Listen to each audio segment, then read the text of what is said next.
Mae'r wythnos hon yn bwysig achos bod uwch gynhadledd o arweinwyr y gwledydd i gyd yn yr Undeb Ewropeaidd ym Mrwsel, a maen nhw'n trafod y cyllideb Ewrop o 2014 i 2020. Ac mae'n bwysig iawn i ni yng Nghymru.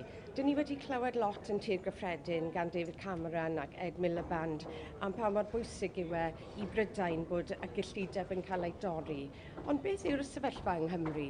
Wel, dwi wedi bod yn edrych ar y ffigurau ac i gymharu gyda beth dyn ni i gyd fel unigolion yn talu mewn i'r gyllideb Ewropeaidd, dyn ni'n cael rhyw 40 o bunnau yr un yn ôl. Felly, yng Nghymru, dyn ni'n elwa o fod yn aelod o'r Undeb Ewropeaidd, a mae'n bwysig felly bod y gyllideb ddim yn cael ei torri.